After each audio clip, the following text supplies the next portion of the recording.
అదే RTV app వార్తల్ని క్షణాల్లో చదివే అవకాశం ఉంటుంది. ఒక న్యూస్ పేపర్, ఒక టెలివిజన్ ఛానల్ మీ చేతుల్లో ఎప్పుడూ ఉంటాయి. దేశవ్యాప్తంగా పాఠశాలలకు బంద్ పిలుపునిచ్చారు విద్యార్థి సంఘాలు. దేశంలో ఏదైతే నీట్ పరీక్షల పేపర్ లీకేజీకి సంబంధించిన అంశానిపై కేంద్ర ప్రభుత్వ నిర్లక్ష్య వైఖరికి నిరసనగా విద్యార్థి సంఘాలు బంద్కు పిలుపునిచ్చాయి. దీనిలో మనతో మాట్లాడేందుకు విద్యార్థి సంఘాల నేతలు ఉన్నారు. చెప్పండి, అసలు ఈ బంద్కు పిలుపునిచ్చారు, కేంద్ర ప్రభుత్వ నిర్లక్ష్యం అని చెప్తున్నారు. అసలు ఏం జరిగింది, ఏంది అసలు నీట్ అంటే ఎందుకు పేపర్ లీకేజ్ అయింది అనుకుంటున్నారు? దేశవ్యాప్తంగా దగ్గర 24 లక్షల మంది విద్యార్థులు నీట్ ఎంట్రన్స్ ఎగ్జామ్ రాసిరు. దీంట్లో ఏంటంటే బీహార్ రాష్ట్రంలో, గుజరాత్ రాష్ట్రానికి సంబంధించి 2 చోట్ల పేపర్ లీక్ కావడం జరిగింది. కానీ అక్కడ ఉన్నటువంటి దీని మీద దాదాపు ఒక 20 రోజుల నుంచి రెగ్యులర్గా దేశవ్యాప్తంగా విద్యార్థి సంఘాల ఆధ్వర్యంలో, యువజన సంఘాల ఆధ్వర్యంలో పోరాటాలు నిర్వహిస్తే కనీసం దేశ ప్రధానమంత్రి అయినా సరే కనీసం స్పందించకుండా కేంద్ర విద్యాశాఖ మంత్రి స్పందిస్తూ ఒక 2 చోట్ల జరిగిందనే విధంగా కామన్గా మాట్లాడటం అంటే దాదాపు దగ్గర 24 లక్షల మంది విద్యార్థులతోటి జీవితాలతో చెలగాటమాడినటువంటి పరిస్థితి ఉంది. అయినా ఇప్పటి వరకు మేము చెప్పేది ఏంటంటే, ఏదైతే విద్యార్థులకు మీరు 24 లక్షల మంది విద్యార్థులకు పేపర్ ఏదైతే లీక్ జరిగిందో, ఈ లీక్కి సంబంధించి ఏదైతే ఉన్నదో దీనిపైన విద్యాశాఖ మంత్రి, ప్రధానమంత్రి స్పందిస్తూ రేపు వెంటనే ఈ నీట్ ఎగ్జామ్ని రద్దు చేసి మళ్ళా 24 లక్షల మంది విద్యార్థులకు పెట్టాలనే ప్రధానమైన డిమాండ్ తోటి దేశవ్యాప్తంగా బంద్ పిలుపునివ్వడం జరిగింది.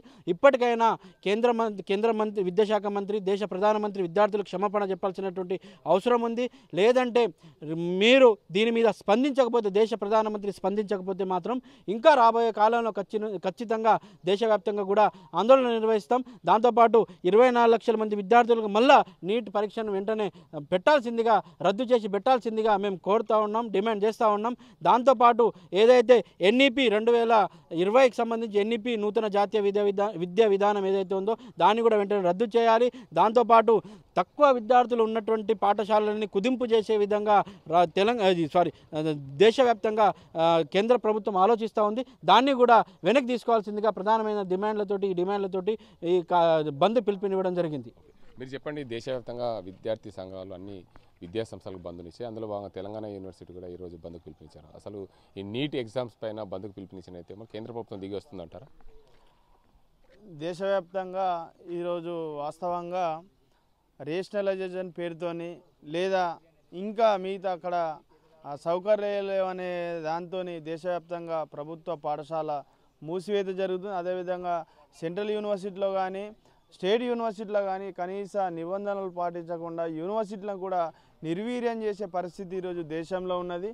అదేవిధంగా గత నెల 4న ఏదైతే నీట్ ఎగ్జామ్ రిజల్ట్ విడుదల చేశారో అందులో మొత్తం కూడా ఒక స్కామ్ జరిగింది. ఈరోజు 24 లక్షల మంది జీవితాలతో ఈరోజు కేంద్ర ప్రభుత్వము చెలగాటమాడుతున్నది. గత నెల రోజులుగా దేశవ్యాప్తంగా విద్యార్థులు ఆందోళన చేసినా కానీ ఎక్కడ కూడా కేంద్ర ప్రభుత్వం ఇప్పటి కూడా పట్టించుకోవడం లేదు. నామమాత్రంగా సెంటర్ నిర్వాహకులని అరెస్ట్ చేశారు తప్ప వీరికి న్యాయం చేస్తా అని ఈరోజు భరోసా కల్పించడంలో ఈరోజు కేంద్ర ప్రభుత్వం విఫలమైంది. నాణ్యమైనటువంటి డాక్టర్లను ఈరోజు తయారు చేసే ఒక నీటు పరీక్షను ఈరోజు నిర్వహించడంలో కేంద్ర ప్రభుత్వం విఫలమైంది.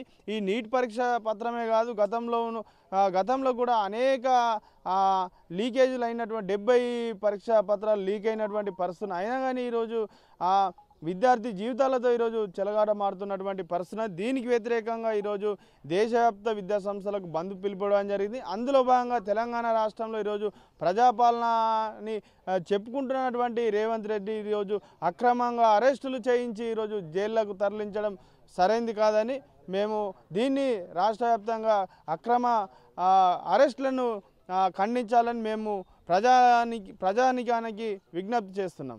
మీరు చెప్పండి, ఈ యూనివర్సిటీ తెలంగాణ యూనివర్సిటీ కూడా బంద్కు పిలుపునిచ్చారు ఈరోజు. మొత్తంగా కేంద్రంలో ఏదైతే నీట్ పరీక్షకు సంబంధించి లీకేజీకి సంబంధించి దేశవ్యాప్తంగా విద్యా సంస్థలు బంద్ ఇచ్చిన నేపథ్యంలో తెలంగాణలో ఉన్న తెలంగాణ యూనివర్సిటీ నిజామాబాద్లో ఉన్న తెలంగాణ యూనివర్సిటీ కూడా బంద్కు పిలుపునిచ్చారు.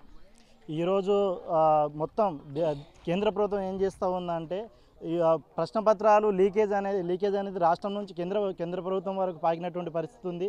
మొన్న నీటు ఎగ్జామ్ పేపర్లు బయట అమ్ముతున్నారని చెప్పేసి నేరుగా విద్యార్థుల తల్లిదండ్రులు ఆందోళన చేస్తున్నా కూడా వాళ్ళు ఎగ్జామ్ రద్దు చేయకుండా ఎగ్జామ్ నిర్వహించారు. జూన్ 14 డేట్ నాడు రిజల్ట్ ఇవ్వాల్సింది ముందస్తుగా 4వ డేట్ నాడే రిజల్ట్ ఇవ్వడం అంటే ఎన్నికల కోడ్ ఉంది కాబట్టి విద్యార్థుల తల్లిదండ్రులు ముందుకొచ్చి పోరాటాలు చేసే అవకాశం ఉండదు కాబట్టి అని చెప్పి దాన్ని కేవలం కప్పిపూయడం కోసం మాత్రమే ముందస్తు రిజల్ట్ ప్రకటించడం జరిగింది. దాంతోపాటు నీటు ఈ తతంగం మొత్తం నడుస్తున్న క్రమంలోనే నెట్ ఎగ్జామ్ కూడా ఈ పేపర్ లీక్ అయిందని చెప్పేసి నెట్ ఎగ్జామ్ని కూడా ఈరోజు రద్దు చేసినటువంటి పరిస్థితి ఉంది.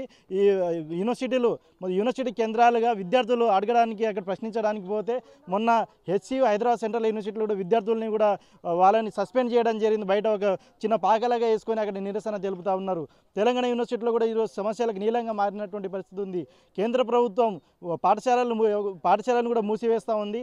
అన్ని ఐక్య విద్యార్థి సంఘాలుగా ఏదైతే సెంట్రల్ యూనివర్సిటీలలో ఉన్నటువంటి సమస్యలు, రాష్ట్ర యూనివర్సిటీలలో ఉన్నటువంటి సమస్యలు, పాఠశాలలో మూసివేత, దాంతోపాటు నీటులో జరిగినటువంటి అవకతవకల్ని వెంటనే సమస్యలను పరిష్కారం చేయాలి. కేంద్ర ప్రభుత్వం ఏదైతే దోషులను శిక్షించకుండా కేవలం ఇద్దరిని అరెస్ట్ చేసి చేతులు దుప్పుకునే ప్రయత్నం చేస్తూ ఉంది. దాంతో సిబిఐ విచారణ అని చెప్పి బీహార్లో ఒక బృందాన్ని పంపించింది. అక్కడ ఉన్నటువంటి ప్రజలందరూ తిరగబడ్డారని చెప్పేసి వాళ్ళు రిటర్న్ వచ్చారు. కానీ మొత్తం ఒక ప్రత్యేకమైనటువంటి ఒక సిట్టింగ్ జడ్జి తోటి విచారణ చేపట్టే రకంగా కేంద్ర ప్రభుత్వం ప్రశ్నించట్లేదు. దాంతోపాటు బయట అంతర్జాతీయ మీడియా కూడా ఈ పేపర్ లీకేజ్ పైన వార్తా కథనాలు రాస్తూ ఉన్నారు. కానీ కనీసం పార్లమెంట్లో దానిపైన కనీసం కేంద్ర ప్రభుత్వం నరేంద్ర మోడీ స్పందించినటువంటి పరిస్థితి ఉంది. కాబట్టి వెంటనే నీటు ఎన్టీఏని రద్దు చేసి నీట్ ఎగ్జామ్ని రీకండక్ట్ చేసే రకంగా చూడాలి. దాంతోపాటు నెట్ ఎగ్జామ్ పేపర్ లీకేజీ జరిగింది, దాన్ని రద్దు చేస్తున్నామని ప్రకటించారు తప్ప అందులో కూడా ఎవరైతే దోషులు ఉన్నారో దోషులకు సంబంధించింది ఇప్పటివరకు కనీసం ఏ పేర్లు కూడా ప్రకటించలేదని చెప్పేసి మేము ఈ విద్యార్థి సంఘాలు ప్రశ్నిస్తూ ఉన్నాం. వెంటనే వీటిపై అన్నిటిపైన స్పష్టమైనటువంటి వాళ్ళ నిర్ణయాన్ని ప్రకటించాలి. లేకపోతే అన్ని విద్యార్థి సంఘాలుగా కేంద్ర మంత్రులను ఎక్కడికక్కడ అడ్డుకుంటామని చెప్పేసి ఈ సందర్భంగా విద్యార్థి సంఘాలుగా హెచ్చరిస్తూ ఉన్నాం. మొత్తంగా చూసుకోవచ్చు, కేంద్ర ప్రభుత్వం ఏదైతే నిర్వహించిందో నీట్ పరీక్ష పూర్తిగా పేపర్ లీకేజీకి సంబంధించి ప్రభుత్వం దానిపైన ఎలాంటి స్పందన లేదు. నీట్ పరీక్షను రద్దు చేసి మళ్ళీ 25 లక్షల మంది విద్యార్థులకు మళ్ళీ పరీక్షలు నిర్వహించాలని విద్యార్థి సంఘాలు కోరుతున్నాయి. ఏదైనా కేంద్ర ప్రభుత్వం ఆధ్వర్యంలో నిర్వహించిన పరీక్షలని రద్దు చేసి మళ్ళీ కొత్తగా నిర్వహించాలి. ఏదైతే పేపర్ లీకేజీకి సంబంధించిన దోషులను కఠినంగా శిక్షించాలని చెప్పి విద్యార్థి సంఘాలు కోరుతున్నాయి. ఇది ఇక్కడ పరిస్థితి. కెమెరా అజీంతో గంగారెడ్డి, RTV నిజామాబాద్. మరిన్ని వీడియోస్ కోసం ఛానల్ ని సబ్స్క్రైబ్ చేయండి. లేటెస్ట్ అప్డేట్స్ కోసం వాట్సాప్ ఛానల్ ని ఫాలో చేయండి. అండ్ లింక్ డిస్క్రిప్షన్ లో ఉంది.